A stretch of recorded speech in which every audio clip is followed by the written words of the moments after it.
आंतरिक सुरक्षा सुनिश्चित हो, हम अपने परिवारों को छोड़कर ऐसे ऐसे क्षेत्रों में जाकर के उन बेटियों को बचाने का काम करते हैं जहां पुलिस भी जाने से घबराती है। मैं केवल इतना आग्रह करना चाहूंगा आप लोगों से, हमें केवल आपका इतना साथ चाहिए कि आप अपने अपने क्षेत्र को, अपने अपने गांव को एक अभेद्य किले में बदल दें। अपनी अपनी पंचायत में यह सुनिश्चित करें, यह प्रस्ताव डालिए अपनी पंचायत में, सर्वसम्मति से उसको पास करवाइए पंचायत में कि बिना पंचायत की अनुमति के, क्योंकि आपकी पंचायत अपने आप में संवैधानिक संस्था है, स्वायत्त संस्था है। पंचायत अगर किसी चीज को पारित करती है तो उसको मोड़ने का अधिकार डीसी को भी नहीं है, डीसी को भी वो चीज माननी पड़ेगी। इसलिए मैं कहता हूं अपने अधिकारों को जानिए, अपनी संवैधानिक ताकतों को पहचानिए। देखिए, तलवार की लड़ाई तलवार से लड़ी जाएगी, बंदूक की लड़ाई बंदूक से लड़ी जाएगी। यदि आप चाहते हैं कि आज के इस वर्तमान युग में टेक्नोलॉजी का जमाना है, एडवांस जमाना है, कानून हमारे बहुत सारे बने हुए हैं, तो जिन चीजों को कानून से रोका जा सकता है उनको कानूनी तौर पर रोकने का प्रबंध कीजिए, ताकि ये जो पुलिस के भाई मेरे यहाँ खड़े हैं इनके हाथ भी मजबूत हों। पुलिस आज बाध्य है, और क्यों बाध्य है? पुलिस हर जगह नहीं पहुंच सकती, पुलिस की अपनी सीमाएं हैं, और ये हमारे परिवार के लोग हैं। कोई मेरा भाई पुलिस में है, किसी का पापा पुलिस में है, किसी का मामा पुलिस में, सब हमारे परिवार के लोग हैं। और मैंने अक्सर देखा है जब भी कोई प्रदर्शन होता है, जब भी कोई आंदोलन होता है, तो सबसे पहले टारगेट पर किसको लिया जाता है? पुलिस को। पुलिस प्रशासन मुर्दाबाद, यही नारा लगता है ना। लेकिन क्या कभी हमने विचार किया कि हमने इस पुलिस को, ये जो पुलिस प्रशासन हमारी सुरक्षा के लिए लगा है, इसको मजबूत करने के लिए हम लोगों ने क्या किया? तो आप देखेंगे समाज की तरफ से 0% सहयोग हम लोग करते हैं। यदि हर पंचायत यह प्रस्ताव पारित कर दे कि पंचायत की अनुमति के बिना कोई व्यक्ति ना तो हमारे क्षेत्र में रह पाएगा, ना ही कोई व्यक्ति हमारे क्षेत्र में व्यापार कर पाएगा। आपके जितने भी स्थानीय व्यापार मंडल हैं, मैं व्यापार मंडल के बंधुओं से भी निवेदन करना चाहूंगा, प्रस्ताव पारित कीजिए अपने व्यापार मंडल में। बिना व्यापार मंडल की अनुमति के कोई व्यक्ति जो है ऐसे विधर्मियों को जो गोली मारने की धमकी देते हैं, जो हमारी नन्ही नन्ही बेटियों के साथ लव जिहाद करते हैं। अभी 1.5 महीना पहले की बात है, बारामूला से एक 12 साल की छोटी सी बच्ची को हम बचा करके लाए उन्ना। और आप कल्पना करिए, इस विकृत मानसिकता के लोगों ने, जो जिहादी उसको यहाँ से भगा करके लेके गया था, 1 महीने के बाद मिली वो बच्ची, उस 12 साल की बच्ची के साथ वो शादी कर चुका था, निकाह कर चुका था वो। ये हालत है हिंदू समाज की। और कैसे लव जिहाद हो रहा है? जब आपके क्षेत्र में आप किसी को घुसने नहीं देंगे तो आपकी बहन बेटियों की तरफ आंख उठा करके देखने का दुस्साहस कैसे करेगा भाई? वो तो तब कर पा रहा है जब आपके अपने लोग, अपने हिंदू समाज के लोग उनको अपने घरों में रख रहे हैं, अपनी दुकानों में उनको तान दे रहे हैं। और केवल यही नहीं कर रहे हैं वो लोग, केवल इतना नहीं कर रहे हैं, वो मेरे हिंदू भाइयों के पेट पर भी लात मार रहे हैं। एक जिहादी मुसलमान बाहर से आता है, मलोकर के बाजार में वो दुकान ले लेगा और आपके साथ बड़े मीठे मीठे बात करेगा, लेकिन उसके दिमाग में वही जिहाद का कीड़ा है, क्योंकि जो उसको करना है। और 6 महीने के बाद 15 और लोगों को ले आएगा और उनको बुझका बांध करके यहीं की दुकान से उठा करके आपके अलग अलग गांव में भेज देगा। आप देखिए, जिस हिंदू भाई ने यहाँ मलोकर के बाजार में 3,000 4,000 दे करके एक दुकान किराए पर ली है, और जो अपना जीएसटी दे करके, टैक्स पे करके जो है अपना यहाँ काम धंधा कर रहा है, अपने परिवार का भरण पोषण करने का काम कर रहा है, जब गांव गांव में ये अवैध फेरी वाले जाएंगे तो उसकी दुकानदारी ठप होगी या नहीं होगी? होगी या नहीं होगी?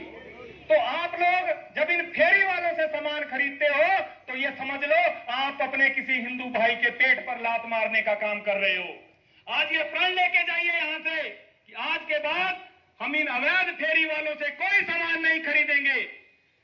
सब लोग प्रण लेने के लिए तैयार हैं क्या? सब लोग प्रण लेने के लिए तैयार हैं? खासकर मैं अपनी माताओं और बहनों से निवेदन करना चाहूंगा, क्योंकि हम और आप लोग तो दिन में काम के ऊपर निकल जाते हैं। घर में कौन होती हैं? हमारी माताएं और बहनें होती हैं। तो मैं, जो मेरी मातृशक्ति यहाँ आई है, जो हमारे चुने हुए प्रतिनिधि यहाँ आए हैं, मेरी माताएं बहनें जो प्रधान हैं, बीडीसी मेंबर हैं, उनसे मेरा ये आग्रह रहेगा, करबद्ध निवेदन रहेगा कि आप अपनी अपनी पंचायत के महिला मंडलों में वहां की जो मातृशक्ति है उन तक ये विषय जरूर पहुंचाएं कि किसी भी फेरी वाले से कोई सामान ना लें। और उन लोगों को अपने क्षेत्र में घुसने ना दें। ये आपका अधिकार है। आधार कार्ड देखिए, मांगिए आधार कार्ड यदि कोई आपके क्षेत्र में आ रहा है। भाई कहां से आ रहे हो, उस दिन का इंतजार कर रहे हैं? बताइए, कर रहे हैं क्या? तो क्या करना चाहिए हमें? तुरंत इनका बहिष्कार करना चाहिए और अपने अपने क्षेत्र से पहले प्यार से समझाइए। अगर प्यार से ना समझे तो फिर हिंदू जागरण मंच का फार्मूला अपनाइए, रोको टोको और ठोको। अगर मान तो रोक लो, और टोकने से मानता है तो टोक लो, अगर नहीं मानता है तो ठोक दो। हिंदू जागरण मंच हो प्रचंड, हिंदू जागरण मंच हो प्रचंड, हिंदू जागरण मंच कोई अलग संगठन नहीं है। हिंदू जागरण आपका ही संगठन है और आपके लिए ही है। मैं आपका बेटा हूं, बेटे और भाई के नाते आप लोगों के बीच में आया हूं। मैं कोई नेता नहीं हूं और मेरी इनको खदेड़ने का काम करेंगे। ऊना में जब प्राची की हत्या हुई थी, 14 वर्ष की बच्ची थी, मैं जब ऊना गया था, आप सबके ध्यान में होगा प्राची हत्याकांड। एक 14 साल की बच्ची को दोपहर के समय उसके घर में घुस करके एक मुसलमान ने पहले बलात्कार करने का प्रयास किया। जब उस बच्ची ने उसका विरोध किया तो पेपर कटर से उसका गला रेत कर उसकी हत्या कर दी गई। आपके ध्यान में है या नहीं है? सबके ध्यान में है, लेकिन फिर भी गहरी नींद सोए हुए हैं। इस्लामिक जिहाद नहीं चलेगा, नहीं चलेगा, नहीं चलेगा, इस्लामिक जिहाद नहीं चलेगा, नहीं चलेगा, नहीं चलेगा, मुल्ला मौलवी नहीं चलेगा, नहीं चलेगा, नहीं चलेगा। जहां मैं गया, मैंने अपने समाज से केवल इतना निवेदन किया कि अपने अपने गांव में हिंदू ग्राम रक्षा समितियों का गठन कीजिए और उन समितियों में अपने चुने हुए प्रतिनिधियों को डालिए। वहां की जो महिला शक्ति है, महिला मंडल है, उनको डालिए।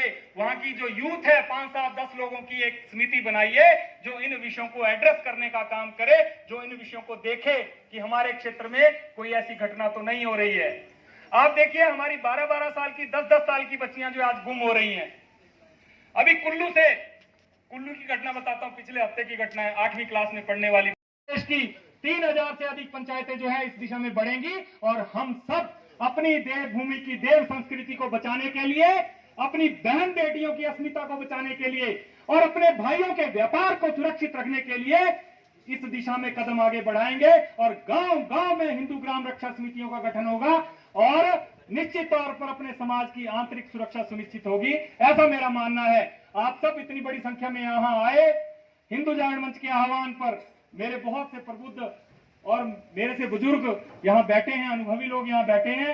आप सब ने मुझे यहाँ अपने बीच में आकर के बोलने का जो आशीर्वाद दिया, जो मौका दिया और जो स्नेह आप लोगों ने दिया, उसके लिए मैं आप सबका अपने मन की गहराइयों से आभारी हूँ। क्योंकि जब हम हिंदू समाज की आंतरिक सुरक्षा के काम में लगे होते हैं तो कई बार मन बहुत खिन्न होता है, क्योंकि समाज कई बार सहयोग नहीं करता है, हमारे कार्यकर्ता टूट जाते हैं। पुलिस प्रशासन का दबाव अलग होता है, समाज का, घर का दबाव अलग होता है। लेकिन आज मुझे खुशी है इस बात की कि आप लोग आज इतनी बड़ी संख्या में हिंदू जागरण मंच को अपना आशीर्वाद देने के लिए आए हैं।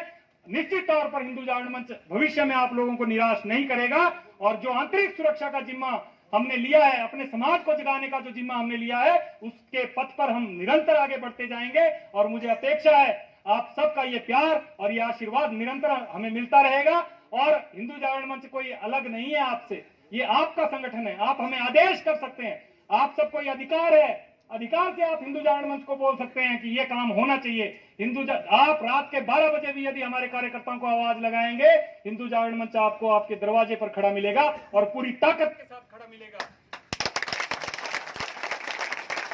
आप सब इतनी बड़ी संख्या में यहाँ आशीर्वाद देने के लिए आए और जो निर्णय आप लोगों ने यहाँ किए संवैधानिक तौर पर इस विषय को आगे बढ़ाने के लिए, उस बात के लिए मैं संपूर्ण हिंदू जागरण मंच हिमाचल प्रदेश की टीम की ओर से सभी चुने हुए प्रतिनिधियों का साधुवाद करना चाहूंगा और इनको बहुत बहुत बधाई प्रेषित करना चाहूंगा कि इन्होंने अपने समाज की आंतरिक सुरक्षा को ध्यान में रखते हुए ये महत्वपूर्ण निर्णय लिया और पूरे हिमाचल प्रदेश को एक नया रास्ता दिखाने का आप लोगों ने काम किया। इसके लिए आप सब बधाई के पात्र हैं।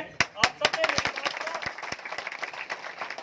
मेरी बात को ध्यान से सुना और निश्चित तौर पर आप इसको जो है अपने अपने क्षेत्र में अंगीकृत भी करेंगे, ऐसा मेरा मानना है। आप सबने ये आशीर्वाद और ये स्नेह मुझे दिया, इसके लिए आपका कोटि कोटि धन्यवाद, बहुत बहुत धन्यवाद। तो ये जो गोली मारने की धमकी दी जा रही है, ये हिमाचल के डिस्ट्रिक्ट बिलासपुर मेरे गांव की है और ये जो यहाँ पर लोग हैं, ये 12 पंचायत के लोग इकट्ठे हुए हैं। और प्लीज़ इस वीडियो को ज़्यादा से ज़्यादा दूसरों के साथ शेयर कीजिए, और जो पिछला वीडियो नहीं देखा है तो उसे भी देखिए, मैं लिंक डिस्क्रिप्शन बॉक्स में दे दूँगी।